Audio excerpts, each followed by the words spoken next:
Hello, everyone, and welcome to this special episode. This is an interview with Kelly Copley.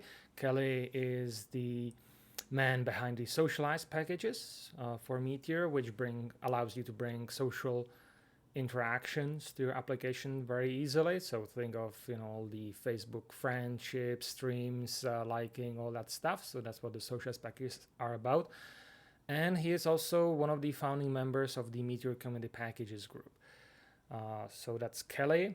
He's been very influential and very long member of Meteor community. I got a chance to sit with him after a writers conference in Northern Appalachia, which I was presenting at.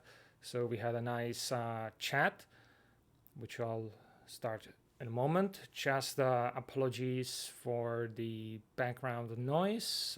We had to sadly do it in a hotel lobby. So in the beginning, there's a bit of a noise, and it eventually peters out as people go out.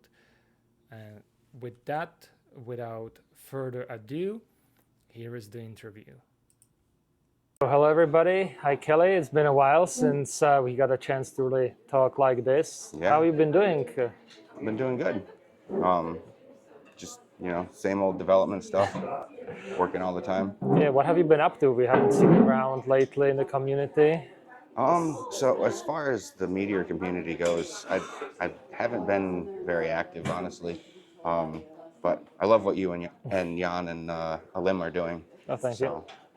Yeah, that's quite exciting and something that I thought the community needed for quite a long time. So it's great that that's happening. Well, thank you. We'll do our best with the time we have. Yeah. So, because I was kind of wondering, what have you been doing outside of the community, if you can share? Outside of the community. So basically, right now I work doing development using Next for a company called Next Level Sports, and we make a sort of a communications app for parents to see their children's game schedules and things like that. So. Awesome. So you're using Next.js and GraphQL, or? Yep, GraphQL. And honestly, my views on that. Well, for people, you've had quite, kind of said your opinions of GraphQL on the forums. You don't like it. No, not at all. And I think the main thing that kind of we've both agree is that most people use GraphQL when they don't need it, or just kind of try to put it into things it was not designed to, because the original design to was that you have, say, multiple databases, multiple data sources. So it's like, for large corporate data management to get to, and it was also then mostly to get it to phones. So, and in my case, with Litter Universe, of course, we are using it the wrong way, because we are just using it as a fancy REST API in a way. Right. So I think that would kind of sum up your complaints about it. Oh, absolutely. I mean, it's hard to secure. It's, I think there's a performance impact there as well. When you have multiple layers like that, and then for us at Next Level, we're also using a object relational mapper, and so that sort of takes some of the performance out of it. But a lot of times you're querying, like GraphQL does the object relational mapping for you, and so when you do all those queries and then it puts it all together, there's a performance cost there. So yes, so I think kind of like a nice one example would be, I'm just, for example, querying for a story, and I just need the title and a slug and maybe the author, but on the server I need to get the entire object. Right. So which for me is something that I would really like to see, some package or something, or some nice tutorial how I can just get the list of the fields that the GraphQL is requesting and pass it as a projection, which I'm missing. So that would be, if I understand correctly, your performance hit on that. Yeah. You are getting that. So, and can you kind of go a little bit more deeper what you mean it's hard to secure? So I find that when you actually use the graph in GraphQL, you can start to query into parts of the data that maybe you shouldn't need to, and or shouldn't be able to, and it's really hard to secure those layers because you could query, back on different models into data that you're not supposed to have access to. And if the developer didn't think about that, how that, you can transverse that graph, then there's a security implication there. So Yeah. I find that extremely hard to secure. Yeah, and then you have also, even if you do that, then you have to constantly do constant checks because you don't know where you kind of might get to there. So it's not, I wouldn't necessarily say I like a dig against it, but similar like we had with the, allow deny with DDP, just need to know about it, be Right. aware of it, and actually account for it. Yep. Which people know allow deny is an option so we can actually write from the client to the database, and this is gonna check there if you are actually allowed to do so. And back in the day, there was like a say test or contest about actually making sure that's properly secured, and it showed that sadly most people don't know how to do it. And one of the few exceptions was you who Right. was able to pass it with flying colors. Yeah, and honestly, I did that because of the fact that there was several really great packages out, like Simple Schema and Collection 2, and it just made it so simple to secure that. And at that time there was everybody was like, don't use allow deny, and this is so easy to do this. Why would we not be doing it? And so I feel like there was a whole lot of drama there that didn't need to be, and people sort of moved completely away from allow deny when that sort of happened. So, yeah. Yeah, I think that's kind of stays to this day. The journal is just to deny everything and Oh yeah. uh, you know just send everything via methods to the server and do it there. And recently there's been also talk of completely removing this functionality from Meteor. And honestly, like when we start removing all of those things, we start removing the value, for me anyway, the value proposition for Meteor, because other frameworks exist that can compete with that if there's nothing that makes Meteor specific. So if we start generalizing Meteor too much, I feel like we just lose what makes Meteor special. Yeah, so I'm kind of like thinking, okay, how can we maybe fix it or convince people that this is like saying part of the unique value proposition, or how do we make it realized for people to keep it? Because a Right. big part of this probably will be education on how to use it properly. I think since then have been kind of the move away from it because of Right. The other thing that I think is that the the biggest thing would be for the Meteor core team to embrace that paradigm, and I don't think they do anymore. I think after that, even back before it was transferred, I think that the MDG, they sort of distanced themselves after that. Everybody had their uproar, and so I think that to bring that back, first of all, there has to be a story around it. Like, this is how we secure this thing, and we're embracing this philosophy that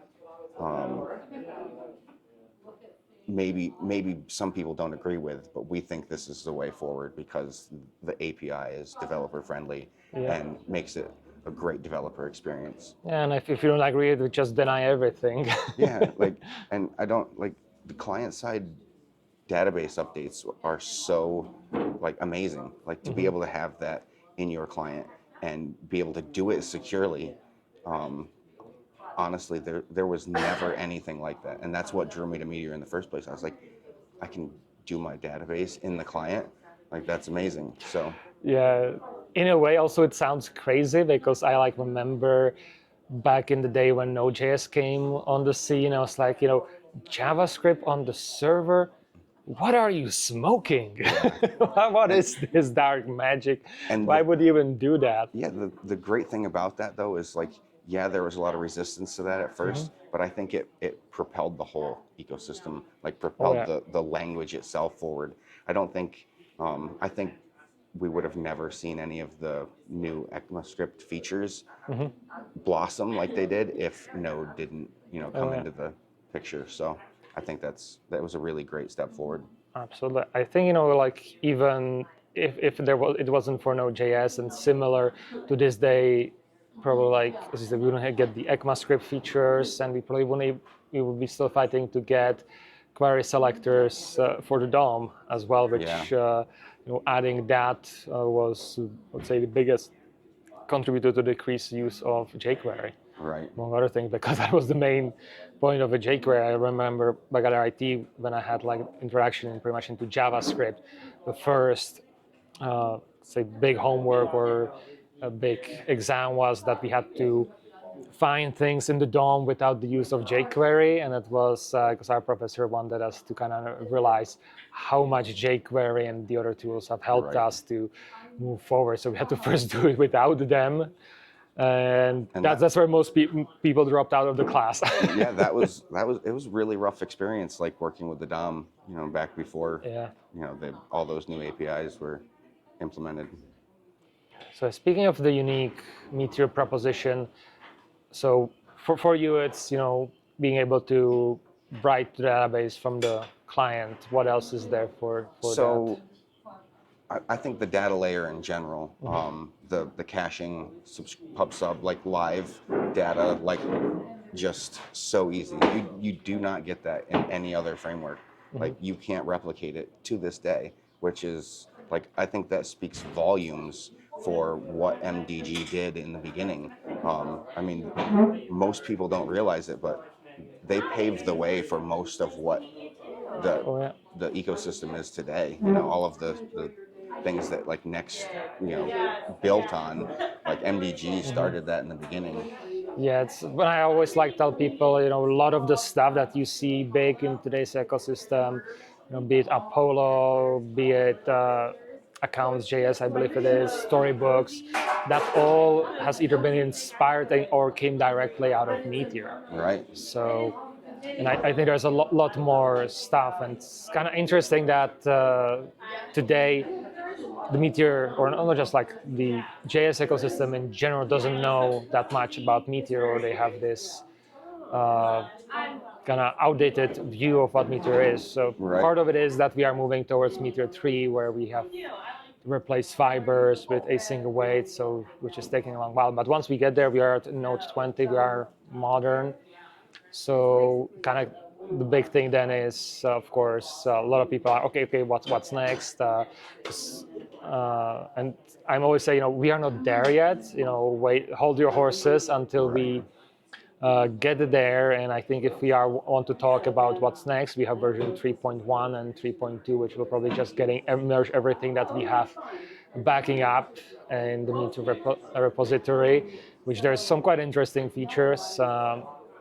One of my things I'm looking forward to figure out is the DDP resumptions, which we have issues with flaky text, trying to figure out what exactly is going there. So fingers crossed that it gets in. And now there is also a additional option for Redis, not for Redis, like for uplog to only allow that for specific collections, and a lot of other improvements. So I think there's a lot of already in the pipeline going forward. But then, before this, we talked about conceptually going forward what Meteor should be. And there is, at least my feeling is that there is this group of people, we should just, pretty much copy of what everybody else is doing, and be more open, that you can change more parts, which I personally am against, because I feel that Meteor was opinionated for, I would say, good reasons, and it worked well.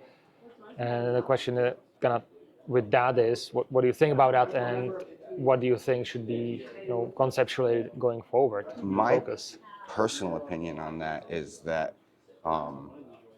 there needs to be opinionation. Like you need to specialize, but also while embracing that, embrace extensibility. And I think Meteor's done that from the beginning, right? So like it's always been very extensible, and it just, I don't know why we wouldn't specialize, but make it extensible and then have the ability for everything else to come into the Meteor like framework, but also like be special. Like, Yeah. The question then is, what should be the special thing? well, I think that it has those specific things that make it special now. The data layer, the build system with, you know, there's always talk of moving to NPM, and I don't like, I can't wrap my head around it. Of course, I'm just like, I'm a low level developer. I make apps. I don't like, I'm not building anything that's super complex, especially not a build system. Yeah. But like, I think that like, to the vision to take Meteor's build system and then sort of implement npm on top of that, so that all of the functionality that Meteor's build system does now works with npm. I think that that's at least as big as the fibers migration. Yeah. So and I don't know what that would look like myself. Yeah. So For me also, I really like the Meteor packaging system. I think it was ahead of its time, even better than npm, and especially with the namespacing and all that stuff. yeah, absolutely. There is right now. I'm blanking on it, but a new packaging system coming up, which is, I think, compatible with npm at least partially, but that has the namespacing built in Right. as well. It's from the Dino guys, so Okay. they've built that. And uh, apologies for blank on the name, but it just came like very recently. And again, get your namespace, and then you have your packages in there. It's TypeScript first, all that stuff. And for me, with the Meteor packages, um, it's just you could maybe like kind of extend npm and add all the necessary Meteor stuff, but say why I have here dedicated system to Meteor packages that pretty much ensures that it's going to always work with Meteor, or at least it shows me that the package is just for Meteor. So if we kind of were to fully migrate to npm, I think there would be quite a lot of confusion in that regard, and it might be sometimes difficult to say, okay, will this work and tie into my Meteor? Because a lot of the packages, like socialized packages, for example, are built that, yes, you have MongoDB there, Right. you have all the Meteor functionality in there. And again, yes, maybe you could extend the NPM to have that there, but then I would say, especially for people outside of Meteor ecosystem, they would gonna go to the package and see this. Oh, it has all this amazing functionality, and then install it in their next JS, because of course a lot of people wouldn't read the Right. entire README or read the notes that this is just for Meteor or something like that, and then they would come annoyed. Hey, why doesn't it work with npm, or why doesn't it work with MySQL? Right. Stuff like that. Get that all the time. Yeah, so that's at least my kind of view on that. And speaking of socialized packages, what are your plans going towards with Meteor 3 with that? Honestly, I don't know yet. I mean, being that there's 17, I think, currently, and the fact that they were both dual published to npm and to Meteor package system, um, there's just so much work there. So I have to plan like what that's going to look like with my schedule. So I just there's a lot of influx there, especially with simple schema. The socialized packages, they've they're built sort of around that paradigm, and um, we've had some influx with that, and it went to a npm package, and then now we're moving back to Meteor specific. But now, being that we have the socialized packages published to both npm and to Atmosphere, the like that's sort of broken that paradigm where I can publish to both npm and Atmosphere, because um, the the Meteor specific packages in line with Meteor, but I can't use the Meteor specific package outside in those npm So this packages. this and this primarily is of recently moving the simple schema back to Meteor package when Right. it comes to collection too. And the other thing is, I would love to implement some TypeScript in those packages to bring the type safety to them, and and that paradigm that it's built around doesn't lend itself well to that. So Is it specifically, with the usage of classes, or is it? it's mostly due to the fact that there's no typing provided by a simple schema, and so to the other thing about that is that Meteor's type safety story isn't there yet either. So to like the the API around collections isn't completely type safe. So when you feed it a generic to tell it what your types are going to be, and you can get some pretty good type safety with, say, Zod, and creating a model and inferring the type from the Zod schema, and then feeding that type to a collection. But when you do things like you select for fields, the fields coming back from the database will be like, say you select a first name and a last name, the type thinks that it's the whole model, and so it sends back a type that is all the data, and that data could not be there. If you have a middle name, for example, and you didn't select for the middle name, your code editor thinks that middle name is there. Yes, and I see. and so my personal feeling is that type safety story isn't there yet. Yeah, it's mostly when we start adding projection. If we retrieve the entire document, that it's not a problem. But once we Right. start doing projection, which fields we want, then that's where it breaks down. Right, absolutely. I think that might be like also have to look more into the MongoDB how they do it there, because this will be a MongoDB issue mostly more than Meteor itself, Right. as I see it. So probably something to check into what they are up to there in that regard. Yeah, there is another interesting project. It's called Jolly Roger. I forget Evan something.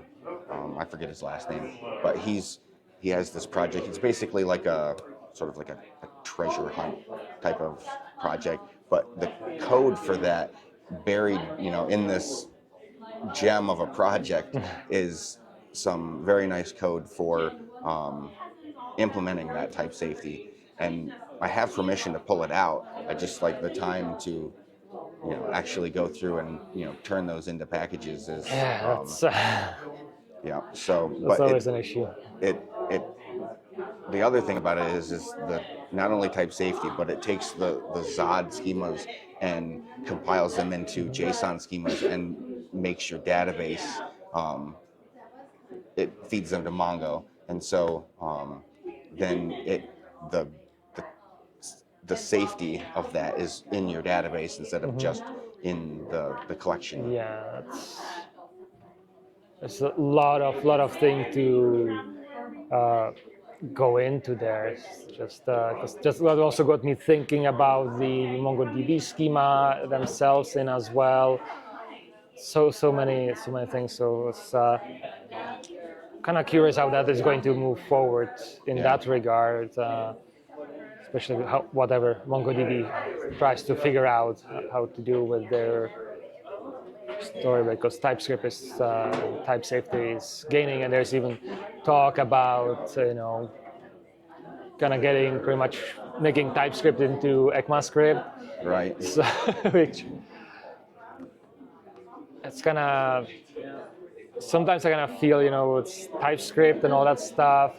Right now, how we have it in Meteor, I prefer it the most, because it allows me to adapt it, one thing at a time. And if there is an issue with the type, because of some package doesn't provide me, which is very common, then I can still go and build it as compared to from what I've seen with the general TypeScript. If you have any type issue, like no, you cannot do anything. You need to fix the type issue, or I'm not going to work at all. Yeah, I see most people handle that with an any, Yeah. or sort of forcing it using an as or an is. Yeah, And which I think is even worse because then just do that, move on, and forget to deal with it, and then you're gonna have issues later on, and then the response is okay, let's just disallow to use any. right. You get back to the original problem. So in that aspect, I like the default meter approach. That yes, I see it in my ID underline red that there's an issue, but I don't if it's something that I cannot solve at that moment, I don't have to spend hours trying to figure out how to solve it. I can, move on, do my Right. work, and actually build my app. And then, whenever I open the file again, I can revisit that Right. when that And comes. I'm the exact opposite. I want to spend hours fixing that thing, so I don't spend hours some other time fixing something else that may have caught. And there's been so many times that like something that I could have caught with TypeScript was an issue. And also conversely though, there's the fact that you did spend hours trying to fix that, and I'm actually dealing with that now. At my current contract that I work, we have an issue with a TypeScript issue, and basically we're like I'm blocked because it won't deploy, and there's a type error, and Vercel, the default for Vercel is to not allow your application to deploy if there's a type error. And so and honestly, like I want to figure this out before we push it forward. I Yeah, wouldn't push it that's into production without fixing that type yeah. error. Well, But the problem comes if it's not your fault with the right, type. If it's just something in the package or something that right. you cannot affect unless you go upstream and Yeah, I force mean, the people there. there's ways around that though. Yes, I mean, you can force TypeScript's hand quite a bit, but that does become kind of a but then it's pain. you're just like doing workarounds and Right. workarounds uh, and there's also something to be said that with TypeScript and all that stuff, some people saying, I would say, in a way justly, that you're becoming more like Java in those aspects. Sort of. I think that there's so some people view TypeScript interfaces as like more like Java, but a TypeScript interface is just basically a shape definition for an object. And so I think that the people that were like have a bad taste in their mouth over Java, and honestly, I can't stand Java at all. But I think that they see that interface keyword, and it's like a trigger for the trauma from Java. Allergical reaction. Yeah. So Like I've also the irony that JavaScript is becoming now more like Java, or at least via TypeScript, is also quite fun. Well, leaving out the schemas now, one thing we talked before this we sit down was also with Meteor 3. You're looking at how to do that, how to handle that transition with the socialized packages. So if we can maybe revisit that. yeah, honestly, I think that one of the biggest things that will need to happen is I'll need to pull that code for from the Jolly Roger project and put it into packages and implement that to move forward, because and maybe even that wouldn't even, like, thinking about that, like there's a lot to juggle there with, because I would like to keep the packages able to go to npm, because if I can't publish those to npm, then they can't be used with like the React Native integration. Yeah. And so I would really like to keep that so that we can use them with React Native, because I think there's a great story around mobile and React Native, and Meteor's integration with that, I think, will be essential. So I think that's the the type safety story is important to me. So I think at least that aspect, and um, figuring out how to move them, like be able to publish them to npm as well. And I just don't know what that looks like yet. Yeah, and then you also remember you mentioned that in regards with getting them ready for with the Meteor 3 betas and all that stuff, that kind of want to probably wait till the dust settles with the official release. Yeah, and with it's one thing if you have a set of packages that's like 2 or 3 packages that work together, but when there's 17 of them and trying to work all that in and keep up with, like, oh, this beta was released and that beta was released and I have to update that, and there's no, because of the way the constraint resolver works, with Meteor you can't publish a package that works with all of the betas. You have to publish one for each beta. Maybe I'm wrong on that, but I believe that's one of the it's sometimes it works that you can get it work with the subsequent betas, but not always, and especially in regards when it comes to the API, especially if the API changes, then you have to be very careful about publishing those. But yeah, and that's the benefit once you actually have the big 3.0 release, then just put that in and right. everybody is happy afterwards. Right. At least until the API breaks. Maybe the 3.0 release looks like there's no npm integration. Maybe that's the story for Socialize there, just because of the sort of the ground underneath not being completely stable there. But I guess we'll have to see. Maybe revisit in the future. So beyond socialized packages, is there anything else that you'd be interested in working on in Meteor? God, I don't know. With 4 kids and my wife also works full time, and working as much as I am right now. Not only do I work for Next Level, but also, as you know, the reason that you're here is I work for a writers conference pro bono, but I work for them doing all of their tech stuff too, so that it eats up a lot of my time. Yeah, that's that. So let's say somebody came and be like, "Hey, Kelly, I have here, your pay for the next 6 month, year. Just do open source. Tell me, what would you do?" I would do open source, but my experience so far is that that's not going to happen. I think you can probably agree with that. So I'm like, open source is great. I love open source. I love contributing to open source, but the financial aspect of supporting yourself is, I think that it's sort of like starting a YouTube channel.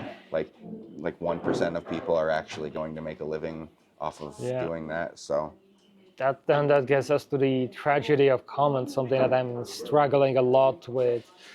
Open source, kind of between like the positive, it's it's okay, it's going as it's going, and then the doom and gloom, it's ranting like, is there actually a future with open source going forward? With the big project, of course, yes, because they have a lot of backing. But what I'm kind of fearful is, as is the XKCD comics, where you have the massive infrastructure and one tiny little point where it's like one package managed by one developer on his free time somewhere in the middle of nowhere. right. And if that fails, everything comes crumbling down. And we've seen kind of foreshadowing of that in the past with things like the left pan fiasco and similar issues. So I'm thinking, and kind of would like to hear your thoughts, because one of the things I'm thinking is that maybe, or part of what we can have this open source is in a way of a high trust society, because in general we kind of trust each other in open source, that everybody's kind of doing their best, and there is very few bad actors, Right. and usually that's kind of the word gets out very quickly about that. So if we kind of lose that, or if people like me and you said, okay, screw this, I need to feed my family, and I don't have time to really put anything into the open source. So I'll, everything I do from now on will be closed source. Unless you pay me, you won't get access to it, which probably, not like immediately, but eventually over time I would say, kind of lead to the downfall or removal of open source, with the exception, as I said, again, of the big projects which will be maintained to remain open source because of all the funding, and instead then we'll start seeing walled garden of necessarily like sets of packages or other things. I think they already exist variations of it, but I don't think they're that much successful because just of how big open source is. Where you have everything you need to build applications. I think, and don't quote me on this, I think onsen.js and similar stuff around that are part of that. So that's kind of my doom and gloom, that we kind of start moving to walled garden, and we'll just operate in these silos of say frameworks or whatever that you pay for, like a monthly subscription as a developer or something like that. Maybe similar to like Apple does it with their developers.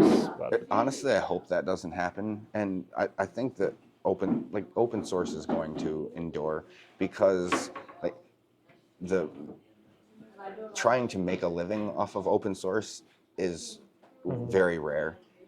You can't feed your family giving things away for free, but if everybody's contributing a little bit, then there's lots that you can garner from that yourself, and you can, like, as long as like those things are available to you, you can make a living off of those things. Like, so yes, I can't make a living creating open source things, but I can make a living using open source things to build products. And there is, the real fear that there's that centralization of that one thing, that there's one developer or whatever.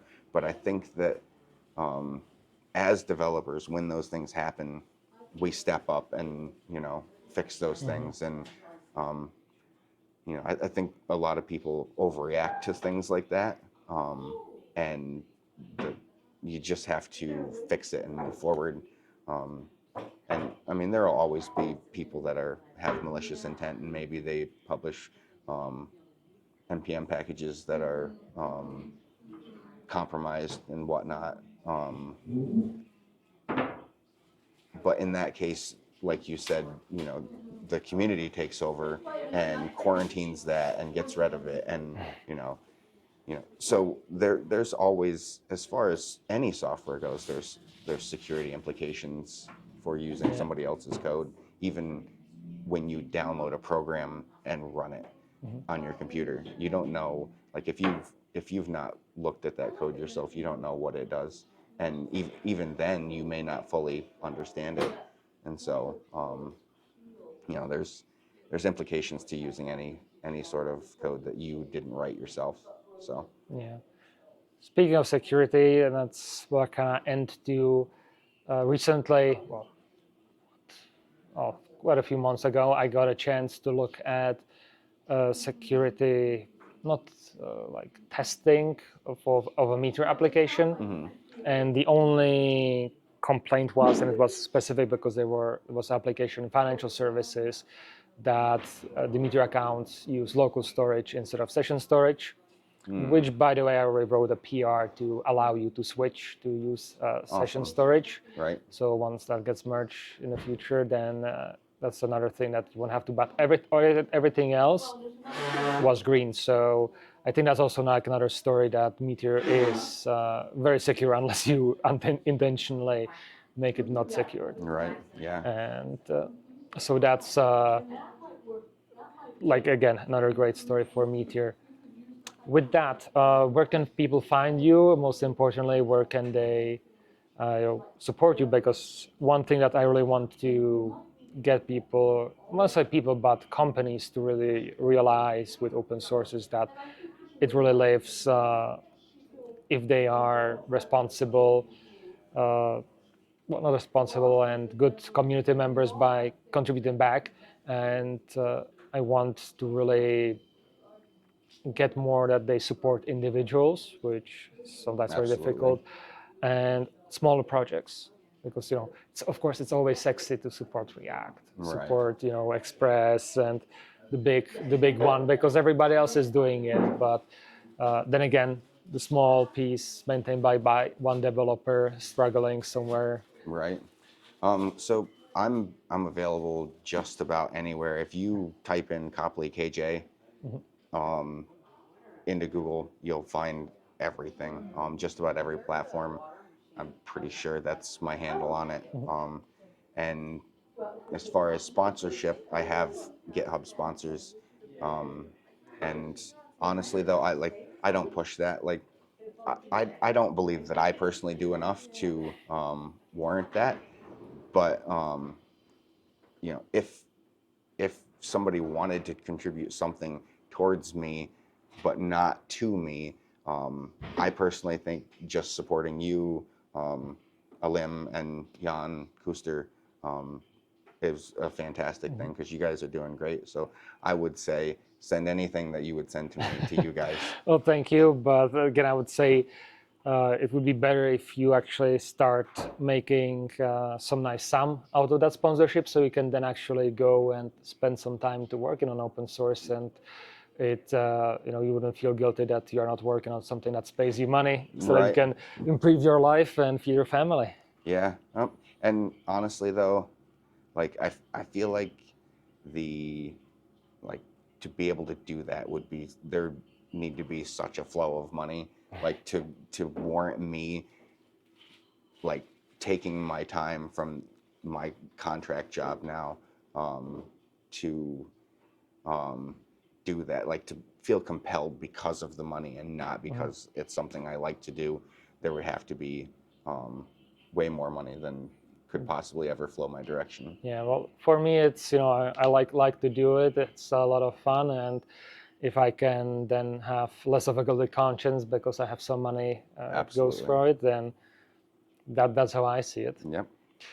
With that, you can also find me on GitHub, sponsored as well, Storyteller CZ, Storyteller CZ of most social platforms, or Storyteller on the forums.